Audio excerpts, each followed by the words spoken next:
ఇంకా ఇన్ని జరిగినా సరే ఇండిపెండెంట్ అభ్యర్థులు 578 మందికి వెళ్ళడం అంటే అది చిన్న విషయం అనేది కాదు. కాబట్టి ఖచ్చితంగా ఈ రిజల్ట్ ఆధారంగా ఖచ్చితంగా గ్రామీణ ప్రాంతాల్లో బీఆర్ఎస్ పార్టీ బలపడుతుంది.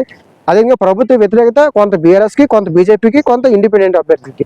అంటే 3వ ప్లేస్లో బీజేపీ ఉండాల్సింది, 4వ ప్లేస్లో ఉంది. 3వ ప్లేస్లో ఈరోజు ఇండిపెండెంట్ అభ్యర్థులు రావడం జరిగింది. ఇది సెకండ్ ఫేజ్ యొక్క. అందరికీ నమస్కారం. నేను మీ ఆడనరాజు. సర్పంచ్ సెకండ్ ఫేజ్ రిజల్ట్ అయితే రావడం జరిగింది. అయితే ఇందులో ప్రధానంగా మొదటి విడతలో ఏ రకంగా వచ్చిందో రెండో విడతలు కూడా సేమ్ అదే రకంగా కాంగ్రెస్ పార్టీ రావడం జరిగింది. ప్రధానంగా మనం చూసుకున్నట్లయితే మాత్రం కాంగ్రెస్ పార్టీ మద్దతుదారులకి 2297 సర్పంచ్ సీట్లు రావడం జరిగింది. అదేవిధంగా బీఆర్ఎస్ పార్టీ మద్దతుదారులకి 1191 రావడం జరిగింది. అదేవిధంగా ఇండిపెండెంట్ అభ్యర్థులకి 578 రావడం జరిగింది. అంటే ఫస్ట్ ఫేజ్లో ఏమో 575 వస్తే సెకండ్ ఫేజ్లో 578 రావడం జరిగింది. అదేవిధంగా బీజేపీ పార్టీకి ఏమో 257, సిపిఎంకి ఏమో 33, సిపిఐకి ఏమో 28. ఈ రకంగా సెకండ్ ఫేజ్ రిజల్ట్ రావడం జరిగింది. అదేవిధంగా టోటల్గా మనం పర్సంటేజ్ చూసుకున్నట్లయితే మాత్రం పోలింగ్ 84% పోలింగ్ నమోదైంది ఈ యొక్క సెకండ్ ఫేజ్ సర్పంచ్ రిజల్ట్లో. అదేవిధంగా ఏకగ్రీవాలు కనుక చూసుకున్నట్లయితే మాత్రం 415 ఏకగ్రీవాలు అవడం జరిగింది. ఈ సర్పంచ్ ఎన్నికల్లో 415 ఏకగ్రీవాలు అవ్వడం జరిగింది. అదేవిధంగా హైయెస్ట్ ఏదైతే పోలింగ్ ఉందో అది మొన్న కూడా భువనగిరి వచ్చింది. ఇప్పుడు కూడా 92% భువనగిరి వచ్చింది. అదేవిధంగా BRS party, Congress party tough ఉన్న ప్రాంతాలు, అంటే కాంగ్రెస్ పార్టీకి దగ్గరగా బీఆర్ఎస్ పార్టీ, ఒక మాటలో చెప్పాలంటే సిద్దిపేటలో మొత్తం కూడా బీఆర్ఎస్ పార్టీ హవా నడిచిందని చెప్పుకోవచ్చు. ఎందుకంటే సిద్దిపేటలో కాంగ్రెస్ పార్టీకి 36, బీఆర్ఎస్ పార్టీకి 117 సర్పంచులు రావడం జరిగింది. నాగర్ కర్నూలులో కాంగ్రెస్ పార్టీకి 81, బీఆర్ఎస్లో మన బీఆర్ఎస్ పార్టీకి ఏమో 60 రావడం జరిగింది. రంగారెడ్డి జిల్లాలో కాంగ్రెస్ పార్టీకి ఏమో 70, అదేవిధంగా బీఆర్ఎస్ పార్టీకి ఏమో 62. యాదాద్రి భువనగిరిలో కాంగ్రెస్ పార్టీకి 70, బీఆర్ఎస్ పార్టీకి 60.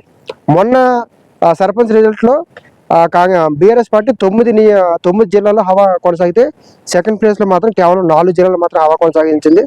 ప్రధానంగా చూసుకున్నట్లయితే మాత్రం సిద్దిపేటలో మొత్తంగా ఈ యొక్క ఏదైతే మనకి సిద్దిపేట నియోజకవర్గం మొత్తం కూడా సిద్దిపేట జిల్లా మొత్తం కూడా బీఆర్ఎస్ పార్టీ 117 సర్పంచులు రావడం జరిగింది. ఇది సెకండ్ ఫేజ్ యొక్క సర్పంచ్ రిజల్ట్లు.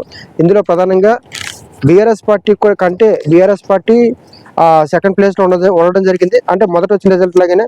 అందుకంటే ప్రధాన అంశం మళ్ళీ కూడా 578 ఇండిపెండెంట్లు ఈ సెకండ్ ఫేజ్ రిజల్ట్లో రావడం అనేది చాలా గొప్ప విషయంగా చెప్పుకోవచ్చు.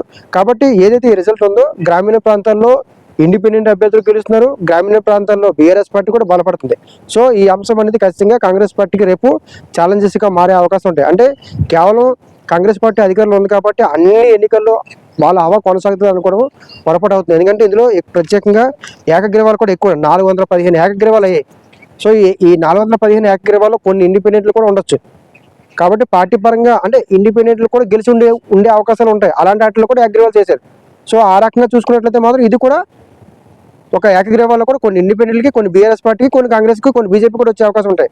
ఏవైతే కాంగ్రెస్ పార్టీకి టఫ్ ఉంటుందో అలాంటి ప్రాంతాల్లో ఏకగ్రీవాలు చేశారు. కాబట్టి ఖచ్చితంగా ఈ రిజల్ట్ అనేది మళ్ళీ కూడా బీఆర్ఎస్ పార్టీ గ్రామాల్లో పట్టు సాధించింది. అదేవిధంగా ఇండిపెండెంట్ అభ్యర్థులు కూడా ఎక్కువ మంది గెలిచారు. కాబట్టి కాంగ్రెస్ పార్టీకి వన్ సైడ్ రిజల్ట్ రాలేదు. కాంగ్రెస్ పార్టీ గెలిచినా సరే కాంగ్రెస్ పార్టీకి ఇది గొప్ప రిజల్ట్ అని చెప్పుకోవడానికి ఆస్కారం లేదు. ఎందుకంటే ఏకగ్రీవాలు ఒకవైపు, అదేవిధంగా కొన్ని వేలం పాటలు, ఈ రకంగా ఇన్ని జరిగినా సరే ఇండిపెండెంట్ అభ్యర్థులు 578 మందికి వెళ్ళడం అంటే అది చిన్న విషయం అనేది కాదు. కాబట్టి ఖచ్చితంగా ఈ రిజల్ట్ ఆధారంగా ఖచ్చితంగా గ్రామీణ ప్రాంతాల్లో బీఆర్ఎస్ పార్టీ బలపడుతుంది. అదేవిధంగా ప్రభుత్వ వ్యతిరేకత కొంత బీఆర్ఎస్కి, కొంత బీజేపీకి, కొంత ఇండిపెండెంట్ అభ్యర్థికి. అంటే 3వ ప్లేస్లో బీజేపీ ఉండాల్సింది, 4వ ప్లేస్లో ఉంది. 3వ ప్లేస్లో ఈరోజు ఇండిపెండెంట్ అభ్యర్థులు రావడం జరిగింది. ఇది సెకండ్ ఫేజ్ యొక్క ప్రధానమైన రిజల్ట్ మీద విశ్లేషణ. Thank you.